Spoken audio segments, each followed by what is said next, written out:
छत्रपती शिवाजी महाराजांच्या पदस्पर्शाने पावन झालेल्या सातारा नगरीमध्ये अनेक इतिहासातील घटना घडलेल्या आहेत आणि याचा साक्षीदार हा सातारा जिल्हा आहे.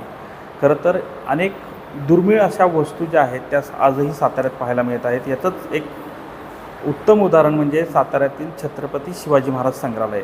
या संग्रहालयामध्ये अनेक दुर्मिळ अशा शिवकालीन असतील किंवा पुरातन वस्तू ज्या आहेत त्या जतन करून ठेवलेल्या पाहायला मिळत आहेत. सध्या मी याच संग्रहालयात आहेत. खरं तर 3 आणखी नवीन दालनं जी आहेत ती या संग्रहालयात सुरू करण्यात आलेली आहेत. या नेमकं संग्रहालयात काय काय असणार आहे याविषयी आज आपण जाणून घेणार आहोत. आपण जर पाहिलं तर अनेक दुर्मिळ अशा वस्तू ज्या आहेत त्या या ठिकाणी आपण पाहत आहात. या ठिकाणी जर पाहिलं तर अगदी 1500 सालापासून अगदी आत्ता अलीकडच्या काही गोष्टी दुर्मिळ अशा गोष्टी ज्या आहेत त्या या संग्रहालयात जतन करून ठेवलेल्या आहेत. आणि याच 3 दालनांमध्ये आता सध्या आज जर पाहिलं तर वेगवेगळे टोप असतील किंवा अनेक वस्त्र जे आहेत ती या ठिकाणी ठेवलेली आपल्याला पाहायला मिळत आहेत. आणि खरं तर आता जर पाहिलं तर हेच 3 दालनं जी आहेत ती आता सुरू करण्यात आलेली आहेत. अनेक भिंतीचित्र जी आहेत जी दुर्मिळ खूप जुनी अशी दुर्मिळ चित्र जी आहेत ती या ठिकाणी पाहायला मिळतात.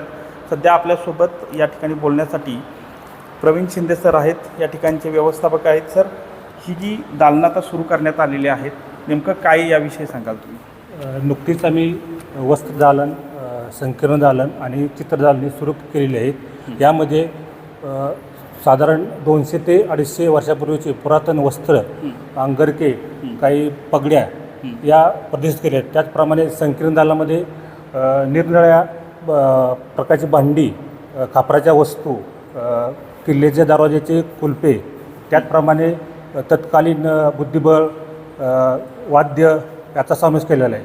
त्याचप्रमाणे चित्रविभागामध्ये 16व्या शतकातील भिंतीचित्रे आम्ही ते कट करून आणून तर प्रदर्शित केले आहे. त्यामध्ये मिनिचर पेंटिंग आहेत, ग्लास पेंटिंग आहेत आणि इतर रंगीत काही पारदर्शक चित्र आहेत.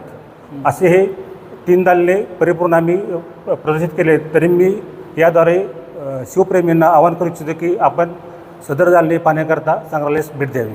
या आधीसुद्धा आधीची दालनं किती सुरू होती आणि त्याच्यानंतर आता हे किती टोटल एकूण किती होत आहे? साधारण 19 जुलै 2024 आम्ही वाघनके दालन सुरू केले होते. त्यावेळी साधारण 4 दालनं सुरू केली होती. आता एकूण 7 दालने सुरू झालेले आहेत. नक्कीच. खरं तर जवळपास या ठिकाणी 7 दालनं जी आहेत ती आता एकूण आपल्या शिवप्रेमींना या ठिकाणी पाहायला मिळणार आहेत. या अनेक दुर्मिळ वस्तू ज्या आहेत ते या शिवकालीन या ठिकाणी वस्तू ज्या आहेत त्या ठेवण्यात आलेल्या आहेत. त्यामुळं शिवप्रेमींनी याचा लाभ घ्यावा असं आवाहन देखील या ठिकाणी व्यवस्थापकांनी केलेलं पाहायला मिळतं आहे. कॅमेरामन आमिर शेखसह संतोष नालावडे, TV9 मराठी, सातारा.